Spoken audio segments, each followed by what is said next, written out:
Insights, o podcast do Bradesco. E o que é moda? Moda é aquilo que é aceito pela maioria. E a cada 15 dias a gente testa algo novo. Testou, deu resultado, teve um aceite pela cliente, a gente aumenta a quantidade. Esse é um dos destaques de hoje, mas tem muito mais. Hoje o nosso papo é com uma das maiores redes de varejo do mundo, com 180 anos de história. Como é que o mundo digital e o mundo físico influenciam a moda, as novas coleções e a relação com os consumidores? Como a moda se alimenta para trazer as tendências? E qual que é o impacto do atual momento econômico do varejo? Como é que uma das maiores empresas de moda no Brasil se relaciona com os critérios ESG, a diversidade, a equidade e a igualdade?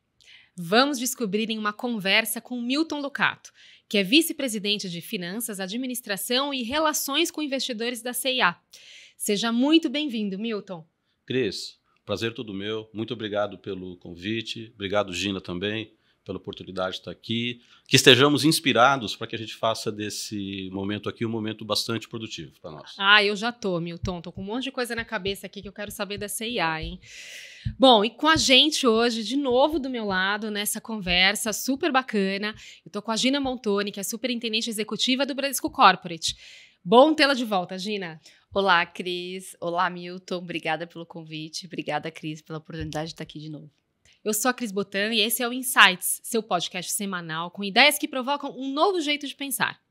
Bom, para começar, Milton, a gente sempre pergunta para o nosso convidado um overview da empresa, né? Me conta um pouco da história, dos seus maiores números, como é que vocês chegaram até aqui, como é que é a fundação. Eu já li algumas coisas aqui super interessantes e eu queria que você começasse contando pra gente o porquê da sigla C&A, que eu acho que todo mundo ouve e se pergunta, por que é que chama C&A? Não, com prazer.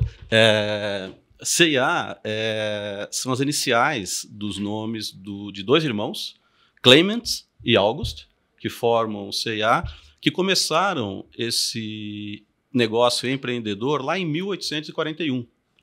E qual foi qual era a missão deles, né? Como é que eu posso levar conforto através de roupas prontas, e não naquele momento, imagina, 1841, a dependência de costureiros, alfaiates era muito grande. Então eles tiveram a ideia de meio que comoditizar aquilo que seria usado pelas pessoas, e principalmente no inverno, nas fazendas, onde era muito mais, vamos dizer assim, arcaico a forma de se proteger do frio. E aí eles começaram com isso foi dando certo, isso foi dando resultado, e se expandiu vamos dizer assim, nessa oferta de moda disponível, né, e de moda democrática. Daqui a pouco eu posso falar da chegada no Brasil também, mas essa moda, ela é uma moda inclusiva, como você disse também.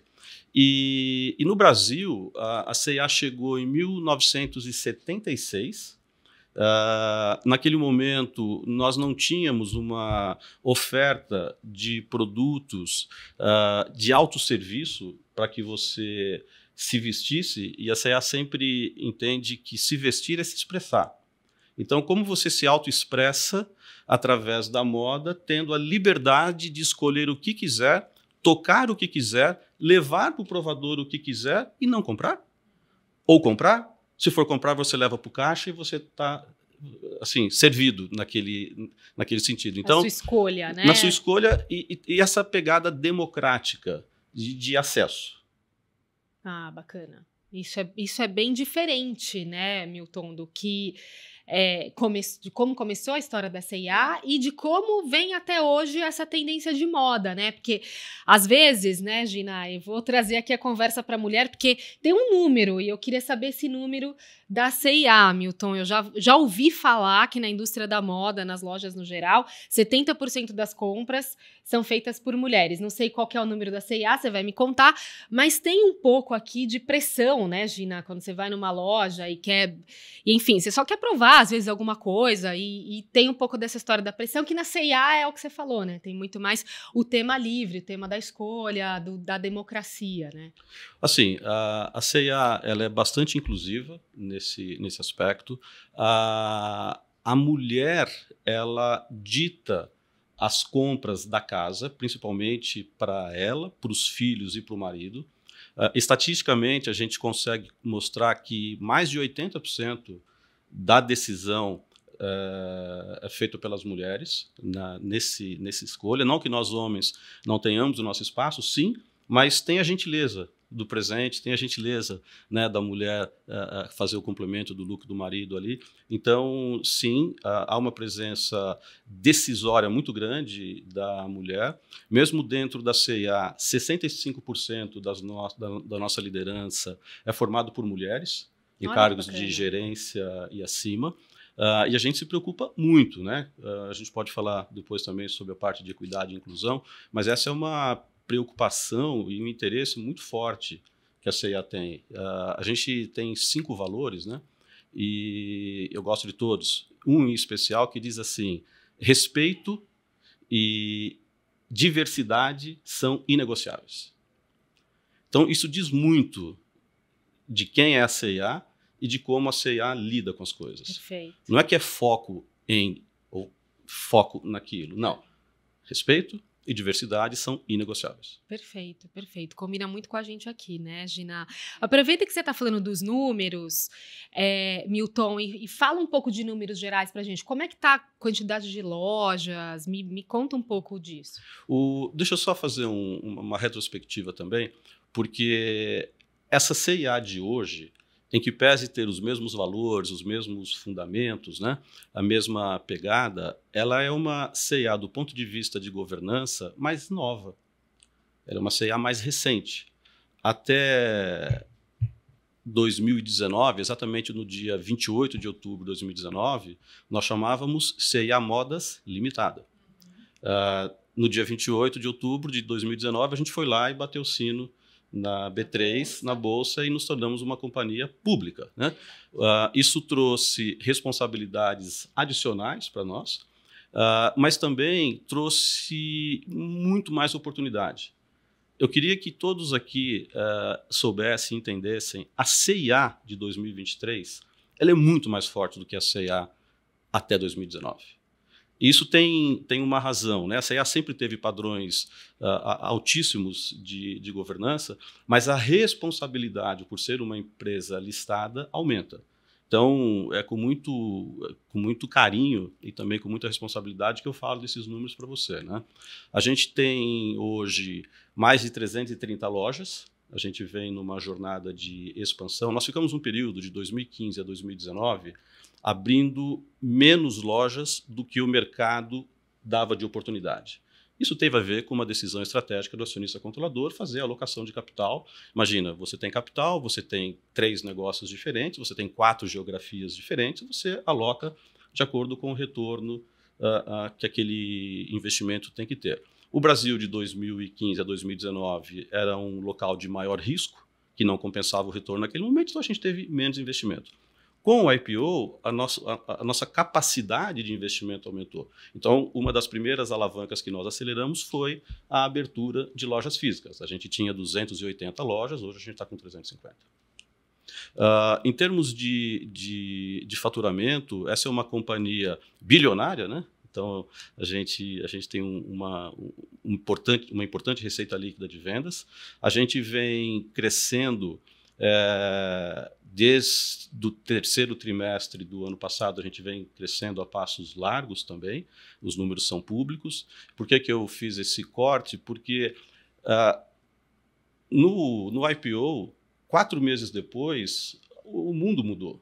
As nossas lojas foram 100% fechadas, a nossa operação teve que ser repensada, a oferta digital ganhou uma aceleração muito grande, a gente pode falar disso daqui a pouco também, mas essa mudança trouxe uma aceleração muito forte para a C&A, que não foi possível mostrar em 2020, 2021 e 2022. Ela aconteceu no final de 22 e agora em 23. Então, por exemplo, nós estamos há 5 trimestres consecutivos, isso é relevante, 5 trimestres consecutivos, aumentando a nossa margem bruta de mercadorias. No trimestre passado, nós crescemos pouco mais de 3% em relação ao mesmo trimestre do ano anterior. Isso tem a ver com tecnologia, isso tem a ver com novos processos, isso tem a ver com produtos mais acertados também, coleções mais aceitas pelas nossas clientes. Então, isso está trazendo um impulso na rentabilidade da companhia.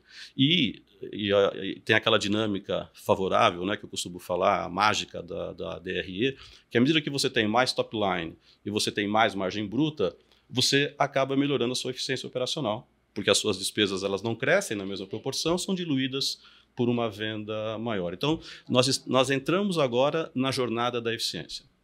Perfeito, excelente esse ponto, né, Gina? Sim, e até pegando um gancho na sua fala agora, Milton, a companhia, quando ela ganhou novos sócios, né, que foi para o mercado, ela aumentou muito mais a sua governança corporativa e os resultados a gente vem vendo nos últimos trimestres aí pós-pandemia. Eu queria aqui que você abordasse um pouco, Milton, então o varejo como um todo, quando a gente olha de forma global, está num momento um pouco mais desafiador. E aí eu coloco também o varejo de vestuário, embora o varejo de vestuário, como você mesmo colocou, é um varejo que ele agrega valor, né? Então ele tem uma margem bruta alta. Queria que você discorresse um pouco sobre esse cenário, como que você vê para frente aí o cenário competitivo e de vendas, de tendência para os próximos meses e anos. Não, Gina, excelente provocação.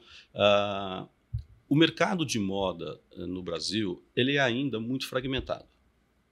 Então, se a gente somar vamos dizer assim, as empresas de grande superfície de vendas que atendem aos nossos consumidores, nós estamos falando de 4 ou 5 empresas que concorrem nesse mercado. Quando você soma o total de vendas dessas 5 empresas, você não chega a 20% do mercado. Então, ele ainda é um mercado que tem oportunidade de consolidação. Consolidação essa que a gente já viu acontecendo em supermercados, a gente já viu acontecendo em construção civil, a gente já viu acontecendo em outros segmentos, mas na moda a gente ainda não experimentou essa consolidação. Por que eu estou falando por aqui, por esse ângulo? Porque a concorrência sempre existiu. A concorrência informal também existe e existiu. E empresas sérias como a C&A e as próprias concorrentes da C&A também, elas se preparam para enfrentar esse momento. E daqui a pouco você vai chegar também nos cross-borders, né, na concorrência também que vem desse mercado internacional. O mercado endereçável de apparel, né, de moda no Brasil online, ele é de 15%. Você tem 85% desse mercado que necessariamente precisa ser coberto por uma presença física regional. Óbvio que ela se complementa com a omnicanalidade, óbvio que elas se interagem, mas tem um ponto físico de contato. E não é à toa que grandes players pure online estão indo também para o segmento físico porque precisa desse conhecimento, desse ponto de contato. Então, acho que a arte é estar, como empresa, preparado para reagir a esses movimentos. Então, o nosso online, quando a gente abriu o capital, ele tinha uma penetração entre 2% e 3%. A nossa ambição era chegar em 6%, triplicar ou dobrar num período de tempo X. Hoje, ele está, do ponto de vista de participação no total das vendas da C&A, aproximadamente em 18% e estável.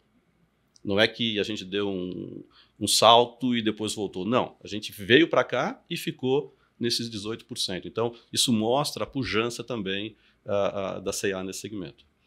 E vocês, nos últimos meses aí, enfrentaram cada vez mais concorrência de lojas online, né? Então, você está no mercado de vestuário, não é só você ter uma flagship, é você ter presença de fato com lojas para suprir todos os consumidores, porque o Brasil é muito grande, né? Então, o que funciona em São Paulo talvez não funcione numa cidade mais a Nordeste, mais a Centro-Oeste. Tem dinâmicas perfil, muito diferentes e o perfil do consumidor é bastante diferente.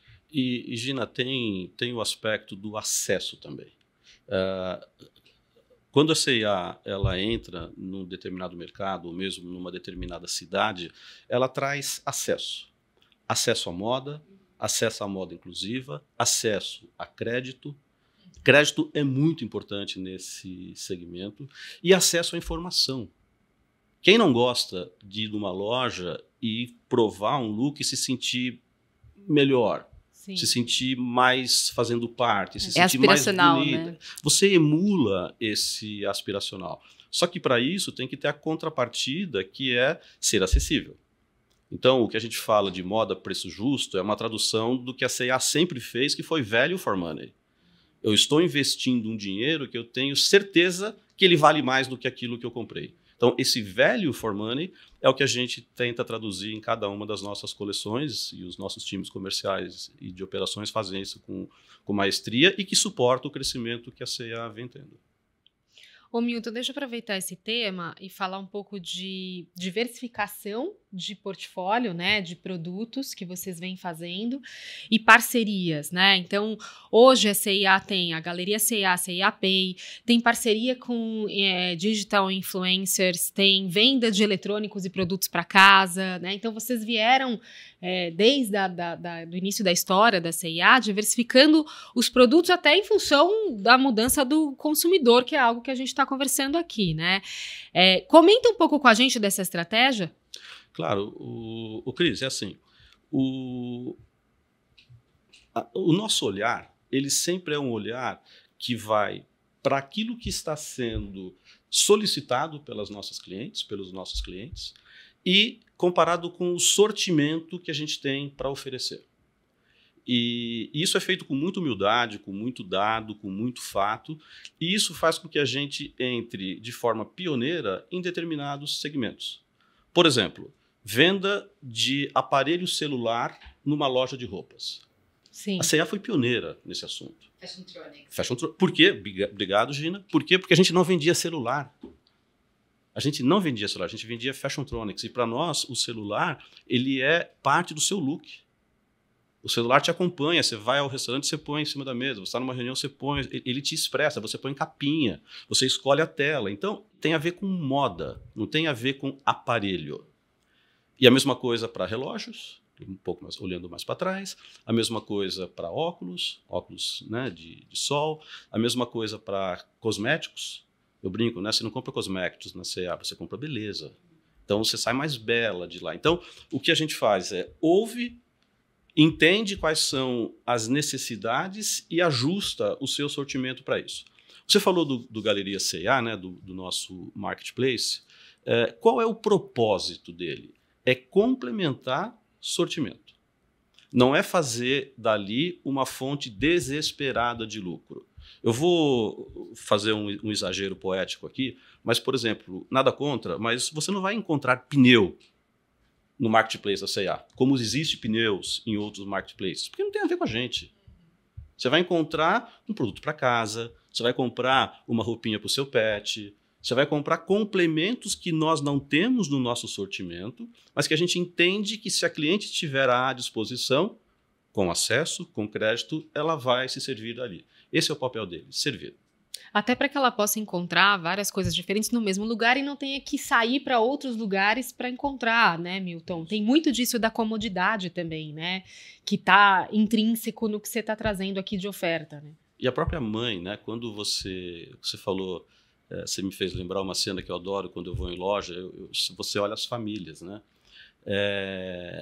O prazer que te dá quando você vê uma mãe saindo com 2 sacolas cheias, puxando mais 2 ou 3 crianças, acompanhado do marido, tipo assim, ela vestiu a casa inteira dela.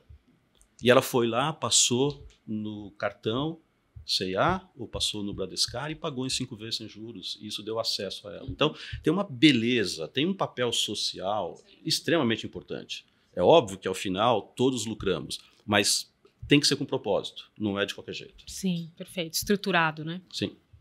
Milton, eu queria que você falasse um pouquinho da influência do mundo digital na C&A hoje, né? Então, você tem várias ferramentas, tem o ChatGPT, tem metaverso, tem as redes sociais que a C&A tem hoje no mercado, Instagram, LinkedIn. Então, vocês estão muito focados nessas redes sociais. Eu queria que você contasse um pouco como que vocês incluem a tecnologia, né, o mundo digital, na precificação, em todo o teu processo ali de logística, de gerenciamento de estoque e também como forma de acesso ao cliente final. Ô Gina, esse foi um mundo novo que a gente foi descobrindo de 2020 para cá, né? Não que ele não acontecesse ao longo do tempo, ele aconteceria, mas eu acho que houve uma aceleração. Essa aceleração fez com que a gente fizesse coisas numa velocidade acima daquilo que a gente estava acostumado, então nem tudo deu certo desde o início, mas o que eu posso dizer é que tudo foi melhorando com o passar do tempo e à medida que a gente foi tomando pé, tomando conhecimento de tudo aquilo que a gente não sabia que existia. A penetração do digital, acho que a primeira descoberta para nós foi a cliente, ela não é online ou ela é offline. Ela não é isso. E quando a gente começou a rastrear aqueles mais de 20 milhões de clientes que nós temos acesso à informação, tudo de acordo com a LGPD, com opt-in, tudo certinho.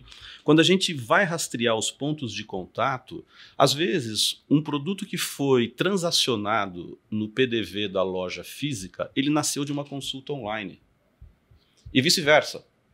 A cliente entrou na loja, a gente identificou que ela entrou, ela foi para o provador e tal, mas optou por comprar mais tarde ou quando ela tinha acesso online. Então, primeiro, tem esse entendimento de que não é mais um ou outro, é omni. Bom, feito isso, a gente fez bastante investimento em tecnologia, o que a gente chama de C&A Fashion Tech. Então, a gente sempre dá nomes bonitinhos para as coisas, né? Então o C&A Fashion Tech ele junta essa moda, mas com tecnologia. E essa tecnologia tinha a ver com o quê? Com velocidade. Tinha a ver com entender o que estava acontecendo no mundo da moda. E o que é moda? Moda é aquilo que é aceito pela maioria. Em que pese a gente pensar que moda é o que acontece em Milão ou em Paris, nas passarelas. Nas tendências, né? Aquilo não é moda. Aquilo é uma reflexão do que pode um dia ser moda. A moda é aquilo que é aceito pela maioria. E o que a gente faz é moda aceita pela maioria também. Então, nesse conjunto, estar ágil, estar veloz, a gente começou, e eu acho que no mercado nacional nós fomos a primeira empresa brasileira a fazer isso, que foi começar a desenvolver coleções a cada 15 dias. Imagina uma empresa que... E eu já vou chegar na tecnologia de precificação, tá, Gina? Mas deixa eu só pegar um atalho aqui. Imagina uma empresa que dependa do mercado fornecedor externo, então vamos localizar na Ásia, entre ela ter a ideia do que ela precisa, conceber o produto, pedir a fabricação, encomendar, botar no navio, chegar aqui, nós estamos falando de ciclos longos. E ter a arrogância de achar que você vai prever o que vai acontecer daqui a 6 meses do ponto de vista de uma tendência, não cabe mais. Então, o que nós fizemos? Nós fizemos desenvolvimentos em cápsulas, que a gente chama, e a cada 15 dias a gente testa algo novo. Testou, deu resultado, teve um aceite pela cliente, a gente aumenta a quantidade. Aquela quantidade deu certo, a gente abre mais cores. E aí o que nós chamamos de variantes, né? Você vai, a partir de um experimento, você cria determinadas variantes e ele se torna um produto que vai estar no equipamento na loja. A arte é acertar, manter o acerto, errar e reagir rápido. E para isso a tecnologia ajuda muito. Então, imagina que um produto, uma camiseta X, ela está no equipamento, na loja, numa mesa, ela tem ali as cores tamanho P, M, G, GG, preto, branco, amarelo e vermelho. E todas elas foram colocadas a um preço X. Aí o que acontece? A pilha da camiseta preta, ela foi abaixando mais rápido do que as outras cores. Opa, eu tenho que... E as outras cores estão na curva de venda normal. Esta que está acelerando, a gente vai lá e faz um pricing up nela. Com isso, eu aumento a margem e eu retardo a vida útil dele para que ele fique junto com os demais. Se eu programei 8 semanas daquele produto em loja, ele não pode acabar em 6. Vai ter ruptura. Então eu preciso calibrar para que ele dure 8, então nesse caso a gente faz o pricing up. E a mesma coisa, se uma das outras 4 cores não vendeu tão bem, as 8 semanas estão apontando para 12, a gente vai lá e faz um pricing down. Então a tecnologia ela veio trazer, Gina, essa capacidade de precificar de acordo com a loja e de acordo com o produto. É o que nós chamamos de pricing por SKU por loja. Esse é um elemento. O outro e último elemento da tecnologia nessa fase aqui é você fazer a alocação mais assertiva para as lojas. Imagina 335 lojas, você tendo que distribuir produtos, tanto para uma loja que fica no centro de uma metrópole, ou num shopping de uma metrópole, quanto para uma loja numa região mais distante, em que é uma loja de rua. Eu tenho que levar os mesmos produtos para essas lojas. A arte é em qual tamanho, em qual quantidade, em qual profundidade. A tecnologia nos ajudou a fazer isso através de algoritmos. Ele vai reaprendendo, ele vai corrigindo e evita que a gente tenha o famoso stockout de um lado ou uma remarcação excessiva de outro. Acho que essa beleza que o fruto, vamos dizer assim, dessa aceleração tecnológica trouxe para a gente. Deu dinamismo, né? Trouxe um dinamismo que o mercado atual Sim. pressupõe que as companhias tenham. Pegando um gancho nesse teu ponto, Milton, a C&A ela é uma empresa inovadora. Né? Então, se a gente for olhar lá o Sebastian, em 1990, foi o primeiro garoto propaganda negro da televisão brasileira, com o slogan Abuse e Use. Depois vocês foram pioneiros em lançar coleções com colaboradores, né? Então a coleção de um estilista, de outro, que também teve um pioneirismo no mercado. O mercado vem mudando bastante o formato de consumo, se transformando. O que vocês veem aqui de tendência agora para o omnichannel, né? E olhando de uma forma mais inovadora aí para o que tem pela frente? Ótimo, Gina. O primeiro, a gente aprendeu muito com as nossas collabs, que eram essas coleções com renomados estilistas. Ali tinha um aspecto, vamos dizer assim, da porta para fora, que era proporcionar a inclusão. Era lindo ver filas na loja de Guatemi da Faria Lima, em São Paulo, das pessoas esperando para comprar Stella McCartney ou para comprar Cavalli. Lindo a cena.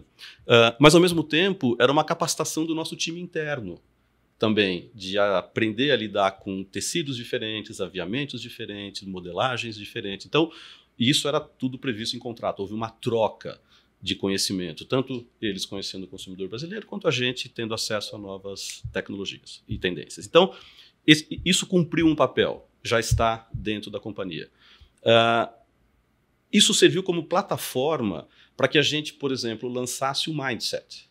O que é o Mindset? É uma marca da C&A, marca proprietária. Em determinadas lojas você vê o que nós chamamos de quartinhos, né? Tem um espaço da loja, normalmente é um espaço que abre a loja com os produtos Mindset, eles estão disponíveis no site também. E ali, Gina, tem o que há de mais moderno na determinação e na definição do que é moda nesse momento. Então, se em algum momento, uma manga com uma característica X ou uma boca de calça com característica Y, elas nascem no Mindset. E lá são testadas, com todo respeito, né? O testado vamos oferecer isso, ver se tem aceitação. Na hora que tem, ele expande para as outras atividades dentro da loja. Então, quando a gente fala de moda, de tendências, das coleções que estão por vir, não dá para tentar adivinhar. O que dá presta atenção, usa seus algoritmos, usa toda a inteligência de dados que você tem, tenta ser o mais rápido possível para capturar aquilo que está sendo usado, porque onde está o que está sendo usado? Está na rua. Eu ia te fazer essa pergunta, Milton, da onde vem essa inspiração de vocês tão rápida, né, e de inovação, e hoje em dia muita coisa dita moda, né, quando a gente olha aqui, tem muita coisa em mídia, tem a rua, tem o mundo inteiro, né, tem vários estilos, como é que se dá isso na pesquisa aí de vocês? Ô, né? Cris, é muito interessante, né? Se a gente voltar uma década, seriam as revistas, seriam as consultorias especializadas, Exato. né? Hoje não mais. Por exemplo, a gente tem, óbvio, a gente paga por isso, a gente vai lá e vê o que está sendo pesquisado no Google. Então, suponhamos que seja uma calça mom, ou suponhamos que seja uma pantacur, ou que seja uma camisa com manga bufante.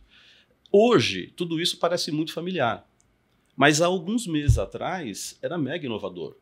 Porque primeiro apareceu na internet, porque alguém viu, alguém viajou, alguém viu num filme, ou viu numa novela. Então a gente fica atento fazendo o famoso searching do que está sendo procurado, e aí o time de desenvolvimento identifica aquilo na prática e faz a concepção do produto.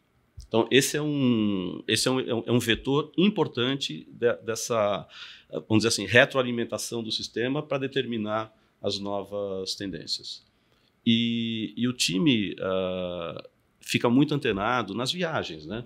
Então, famosas viagens de pesquisas, você tem os tradicionais destinos, mas isso não traz diferenciação, porque todos vão para os tradicionais destinos. O que traz diferenciação é você ouvir sua cliente, Exato. é você entender o que está acontecendo. Exato. É você tirar, extrair daquilo, né, o melhor produto que também tem a ver com vocês, né, com a C&A, porque também tem que ter essa sintonia, né, do que você está produzindo e vendendo, tem que estar associado com o que você acredita, né, e com o que faz parte da sua marca. Milton, eu queria que você discorresse um pouquinho sobre quem que é o teu público-alvo hoje, porque a gente vê, a C&A tem lojas em locais voltados para alta renda, né? Então, vou chamar flagship da C&A no Shopping Iguatemi, mas também tem lojas espalhadas aí no centro de São Paulo, em cidades menores, em várias localidades. Então, assim, qual que é o público-alvo hoje da C&A? Ô, Gina, essa é uma pergunta muito fácil de ser respondida tecnicamente e muito difícil de ser interpretada, porque a C&A, ela serve a todos. De novo, quando a gente fala de moda inclusiva, ela é para todo mundo. Então, não é incomum a gente receber declarações ou mesmo encontrar pessoas em eventos sociais que dizem: essa blusinha aqui é da C&A, ó, dá uma olhada. Então, a pessoa está com uma saia mega famosa e ali com um topzinho da C&A ou vice-versa, né? Então, assim, a C&A não é rejeitada. Acho que essa é a arte, a gente poder... A C&A é aceita em todas as classes sociais. Ela é versátil. Ela é versátil e hoje em dia a moda é considerada como investimento, né? Tá muito óbvio, com a renda tendo, o poder de compra tendo diminuído também, as pessoas querem fazer suas compras que elas sejam mais funcionais, menos ocasionais e mais funcionais. E por que eu te falei que é muito fácil responder a sua pergunta do ponto de vista técnico? Porque se você olhar quem mais compra na C&A são as mulheres, classes B2, C, de 18 a 35 anos. Esse é o mainstream. Mas não se restringe só a isso. Porque depois você vê uma elasticidade muito grande para homens e mulheres acima de 40, 50 anos. E aí você tem o kids também, e o teenager ali também, que a mãe tem um papel super importante. Maravilha. E aí, falando um pouco mais dessa história da concorrência que você mencionou, Milton, como é que você vê hoje a sua concorrência, tanto do ponto de vista e-commerce como de lojas físicas? E qual que é o segredo para você estar à frente da concorrência? Ótimo. Assim, como é que a gente vê a concorrência, né? Com muito respeito, com muito cuidado também, né? Todos têm o seu espaço, todos têm ali a sua forma de atender seus consumidores e as nossas concorrentes são todas muito leais, muito corretas. O poder público tem um papel importante para cuidar de quem não é assim. Então, se existe uma informalidade, o que eu posso dizer é que ela é menor do que já foi no passado, porque o poder público exerce um papel ali de fiscalização, né, os meios eletrônicos. Então, a gente tem muita confiança de que o poder público continuará fazendo o papel dele, tanto no mercado nacional, quanto nos cross-borders também, que o que a gente quer são igualdades de condições. Né? Esta concorrência ela tem que ser respeitosa e ela tem que ser leal também. Agora, o importante é que o Brasil é tão grande e a oferta de moda ela é tão versátil que tem espaço para que todo mundo que queira trabalhar bem, trabalhar direito, cresça. E a C&A tem um vetor de crescimento muito forte. A gente continuará expandindo lojas físicas, crédito é importante, atual parceria com o banco, o nosso crédito próprio também, os investimentos em tecnologia que nós estamos fazendo, eles não vão parar, a própria cadeia de fornecimento também. Então, tem elementos importantes que a gente entende que eles pavimentam a estrada que a gente quer liderar. E a arte, como você falou, qual que é o segredo? A arte da liderança é o respeito e é você ser top of mind na cabeça dos seus clientes. A conversão disso em ticket no PDV é consequência, não é o propósito. Bom, Milton, eu vou mudar um pouco aqui a nossa conversa e vou voltar para o tema do ESG, né? Os aspectos de sustentabilidade, diversidade, governança. Você falou já um pouco da história da governança desde o momento quando vocês abriram capital, né? O que a gente chama de IPO em 2019, que exige aí uma série de aspectos de governança bem fortes. Mas na questão ambiental, o mundo da moda, né, tem falado muito sobre os impactos da cadeia têxtil, utilização de plásticos, fibras sintéticas, tintas, descarte de peças, né, que é algo que é muito relevante hoje com essa velocidade, né, de consumo e de troca, né, que a gente tem. Como é que a companhia tem tratado os cuidados com relação a esses pontos? Cris, assim, a gente poderia falar por horas aqui sobre isso. Primeiro, pelo prazer que eu tenho pelo tema, segundo, pela profundidade que a C&A e responsabilidade que a C&A lida com esses temas. Se eu puder voltar um pouco, a primeira responsabilidade ela está na cadeia de fornecimento. E o que é essa responsabilidade? É ter a segurança de que os seus produtos estão sendo fabricados nos mais elevados padrões de segurança, de condições de trabalho, de condições físicas e de respeito. A gente viu alguns escândalos acontecendo, felizmente, no passado sobre isso. E em 2005, a C&A já tinha montado um departamento interno de auditoria em que ela certificava todos os fornecedores, porque a C&A não produz, nós não temos fábrica. Nós encomendamos os nossos produtos de terceiros, mas a gente garante que toda a cadeia desse fornecedor ela é certificada e em condições dignas de trabalho e de remuneração. Então, isso, me lembro, 2005 começou esse processo, foi usado com o passar do tempo pelas entidades de classe para que a C&A fosse exemplo nesse sentido, e hoje a C&A é uma das empresas mais bem reconhecidas nesse aspecto. Por que eu gosto de falar isso? Eu lembro que isso foi já em 2006, veio uma dúvida, né? O que nós vamos fazer para aqueles fornecedores que não estiverem de acordo com as regras? E aí, em volta da mesa, a gente corta o fornecedor, a gente demite não sei o quê, Essas eram opções que nenhuma foi aceita. Por quê? Qual era o propósito? Era desenvolver o mercado. E o que nós fizemos foi, todo fornecedor que for identificado com alguma necessidade de melhoria, ele vai ser treinado, ele vai ser capacitado e ele vai ter um tempo de reação. Nós só vamos desqualificar ou demitir um fornecedor se ele não cumprir o combinado no tempo combinado. E eu te digo que a grande maioria conseguiu melhorar a sua atuação. Por quê? Porque se nós cortássemos aquele fornecedor, ele poderia fornecer para outro. Ele continua, né? E não ia resolver o problema. Você não resolve o problema, né? Então, ali teve uma preocupação social. Então, o S não era dessa forma, mas ali teve uma preocupação muito forte, primeiro, de tratar a base de fornecimento. Depois, vem para as matérias-primas. Nas matérias-primas, eu gosto de dar um exemplo. Não tenha dúvida, quando você comprar uma peça no infantil da C&A, que quem for usar aquela peça, desde o bebê recém-nascido até a menina ou o menino maiorzinho, não tenha dúvida que ele não vai ter problema mecânica com o produto. Como assim mecânica? Não vai sair barbantinho, ele não vai engolir um botão, porque tem toda uma preparação mecânica e uma segurança mecânica dos produtos infantis. Segundo, todo o tecido, toda a parte de tinturaria é feita com padrões que não ofendem pele nem de recém-nascido. Então, isso também, já há mais de década, a gente atua nessa segurança química. Então, a primeira segurança que eu falei foi a segurança do produto, segurança da cadeia de fornecimento, segurança física do produto e agora a segurança química, que tem a ver com tintas e corantes e lavagens. E o último elemento que você falou, que aí transita por plástico, convida por fibras não naturais, tem a ver com algodão.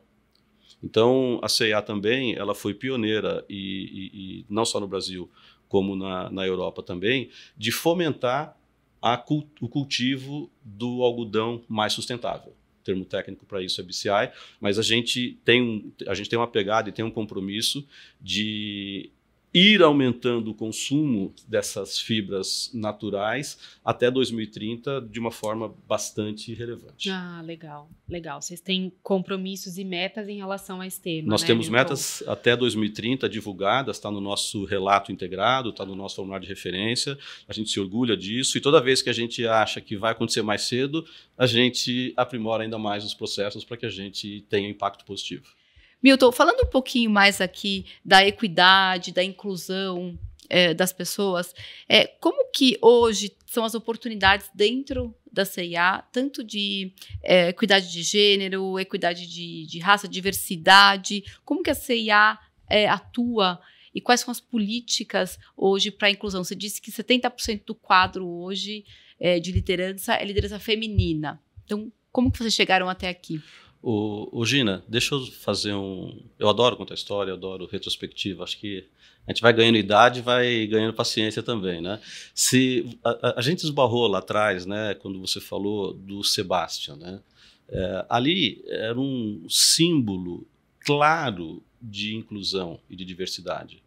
Na década de 90, um negro dançarino à frente, no horário nobre da TV, isso ali era o símbolo da inclusão e da diversidade. Depois veio o cartão de crédito.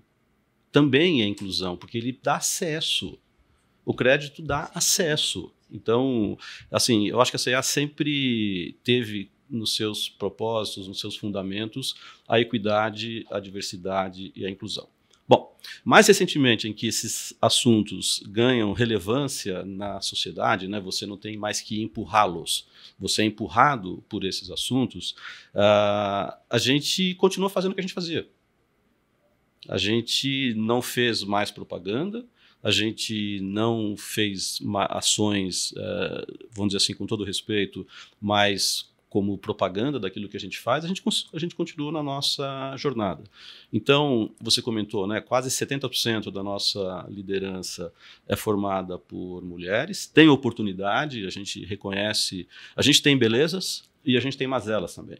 E dentro das nossas mazelas, nós precisamos aumentar a liderança feminina também no top management. Acho que esse é um próximo objetivo. Mas em toda a gerência e autogerência, a gente tem mais de 65% de mulheres. Tem um episódio também importante, e eu acho que faz parte da nossa cultura. A gente recém lançou um censo de autodeclaração para a diversidade. A gente quis conhecer a nossa audiência. Então, nós fomos lá para os 15 mil associados da C&A, os 15 mil funcionários da C&A, e demos a oportunidade de que eles respondessem a um questionário fazendo algumas declarações sobre coisas mais polêmicas, outras menos polêmicas. E acho que um resumo que eu posso dizer para vocês aqui 31% da população se declarou LGBTQIA+. 31%. Uau! Quando a gente olhou para aquele número, essa é uma empresa inclusiva. Quando a gente olha a quantidade de negros, pardos, indígenas, pretos, a gente tinha uma meta de ter 30% da liderança da companhia nesse indicador, até 2030. no censo, revelou que a gente já está com 25. Então, tem espaço para a gente evoluir ainda mais. E por trás disso, Gina e Cris, uma empresa que se autodeclara e que quase 1/3 tem a coragem de se aceitar como é, dentro dos padrões tradicionais de uma sociedade, isso é sinal que essa empresa faz algo diferente. Ela permite. E quando eu vou passear todo dia, eu entro, eu sinto uma energia espetacular e eu sinto a diversidade ali, sabe, em todos os lugares. E às vezes eu ouço, quando eu faço uma conversa, um café, uma coisa assim, a pessoa diz: cara, aqui eu sou quem eu sou. Eu sou quem eu gosto de ser. Eu não tenho que representar papéis. Desde pessoas que alisavam o cabelo, pegando um exemplo aqui, e que eu ouvi isso. Não, eu parei de alisar depois que eu entrei na C&A, eu assumi meus cabelos cacheados. Porque o ambiente que eu vim era ambiente de cabelos lisos. Pô, isso é simbólico. Então, assim, eu falo com muita energia, muito prazer, porque nesse aspecto a C&A é sensacional. E qual que é o papel do Instituto C&A nessa inclusão, nesses temas mais sociais? Cara, o Instituto, Gina, ele sempre cumpriu um papel social muito forte. Se a gente voltar 2 ou 3 décadas, a causa do Instituto era a educação. Era o advocacy pela educação brasileira, pela educação na primeira infância, pela obrigatoriedade de creche, e toda loja da C&A assistia uma comunidade e uma escola local. Então, os nossos funcionários eram voluntários daquela escola, aos finais de semana levavam diversão, levavam cultura, a gente doava livros. Então, o Instituto sempre foi muito próximo das comunidades e da sociedade através do voluntariado. A causa e o propósito, né, eles mudaram com o tempo. Hoje, ele está mais vinculado à moda inclusiva e à moda sustentável. E o papel do Instituto é aproximar, vamos assim dizer, os criativos, os criadores de moda da comunidade consumidora. Então, recentemente, nós fizemos coleções afro, nós fizemos coleções com estilistas indígenas. Então, a gente foi olhando aquilo que estava acontecendo ao redor e trouxe para uma superfície de massa para poder dar visibilidade para isso.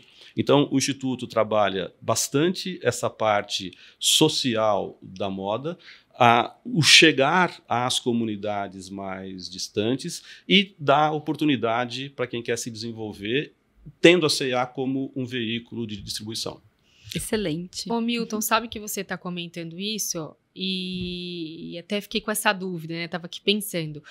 Onde é que vocês encontram e buscam esses talentos todos, né, para desenvolver novas tecnologias, novos produtos, novas ideias, dentro de um mundo de diversidade tão bacana que você está contando para a gente? Como é que vocês atraem isso? Né? Mantém essas pessoas lá, mantém esse time com essa energia toda que você está contando aqui para a gente, porque eu já fiquei aqui cheia de ideias, Gina. Ô, Cris, a gente tem um time interno extremamente capacitado, atento às oportunidades, integrado, né, com o negócio da companhia. Então, esse time de desenvolvimento interno, né, o time de talent, ele é muito ativo nesse sentido. Então, tecnicamente, nós temos as competências corretas. Só que não é só isso. Eu acho que a energia da C&A atrai pessoas com esse propósito. Então, basta a gente querer fazer com que um assunto ganhe relevância, a C&A fica famous for por isso. É incrível como a gente tem essa capacidade de atrair gente boa e gente conectada com o propósito. Faz parte da cultura da companhia. Eu tenho muito orgulho de falar isso. A gente agora está trabalhando também em determinadas vagas, determinadas posições. A gente quer fazer essa divulgação de forma afirmativa. Então, isso nos dá muito orgulho. A gente tem um time dentro de casa também bem capacitado para fazer isso. Em primeira mão aqui, eu acho que eu posso falar, a gente está nos últimos minutos aqui da implementação de um programa de estágio também para pretos. e a gente quer fazer com que isso, a gente aumente a liderança a longo prazo da companhia. Eu posso ir a mercado e cumprir uma lacuna que eu tenha, uma necessidade que eu tenha, ok, esse é um vetor, mas o outro vetor é olhar daqui 10 a 15 anos. Então, como é que eu encontro e desenvolvo esse líder com essas características daqui 10 a 15 anos? Contratando agora como estagiário ou como trainee. Treinando, formando. É isso que... Né? Fazendo com que a C&A seja um ambiente acessível, Exato. E respeitoso para isso. Oportunidade para isso, né, Milton? Que é assim que deve ser, é assim que a gente deve começar, né? Abrindo as oportunidades, né? É assim que a gente vai conseguir chegar no futuro. Você está coberto de razão, concordo plenamente. Bom, Milton, estamos chegando ao fim aqui do nosso papo, super interessante no Insights, e a gente tem a tradição de pedir alguma dica cultural dos nossos convidados, pode ser um livro, pode ser uma peça, enfim, pode ser qualquer dica cultural, que estou louca para ouvir a sua, porque você trouxe um monte de ideia bacana aqui pra gente. Uau, é surpresa.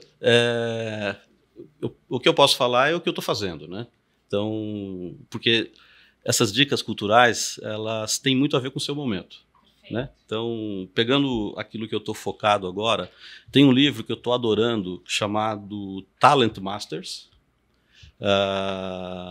Ele é um livro que começa assim, People Before Numbers. Tem um conteúdo aqui, tá? Então, para quem quer se aprimorar no desenvolvimento humano, sem perder o foco, né, do ponto de vista de resultado, né, não é só o soft, mas é a combinação de soft e hard.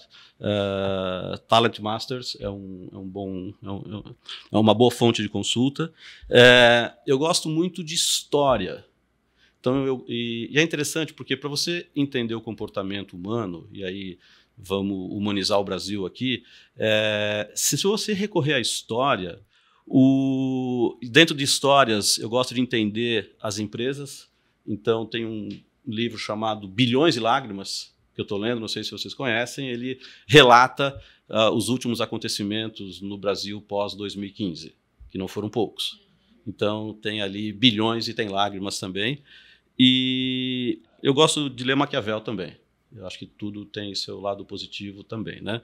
E tem o que eu estou lendo agora é O Homem que Calculava. Ah, legal. Então ele também traz insights importantes ali. Como você viu, eu não leio um livro só por vez. É bom que a gente vai aproveitar em vários posts aqui do nosso Instagram todas as suas enormes dicas, hein? Mas, de novo, é muito pessoal e tem muito a ver com o seu momento. Né? Então, use com moderação, porque que são bons conteúdos, mas tem que ser para você. Não, muito bom, muito bom. E você, Gina? Bom, a minha dica de hoje, ela é a série do Bernie Madoff. Então, tem um pouco a ver com a questão de ética nos negócios, ética nos relacionamentos. Boa mesmo, excelente, gostei. Bom, eu queria agradecer a participação do Milton Lucato, que é vice-presidente de Finanças e Administração em relação com investidores da C&A. Milton, super obrigada, adorei sua participação, foi incrível, super enriquecedora. Cris, eu que agradeço. Gina, eu que agradeço também. O ambiente descontraído, a postura de vocês nos deixa bastante à vontade e muito, muito honrado de estar aqui e muito honrado de poder falar sobre C&A também. Obrigada, a gente que agradece. E Gina, agradeço sua presença também aqui no Insights, minha parceira, né, minha colega de trabalho. Obrigada, viu? Obrigada, Cris. Um prazer estar aqui de novo com você. E, Milton, obrigada também por ter aceito o convite novamente. É um prazer imenso estar aqui. Venha mais vezes. O Insights está nas principais plataformas de áudio e no Instagram, no perfil podcast.insights. Siga a gente e fique por dentro das gravações, dos bastidores e muito mais. Tchau!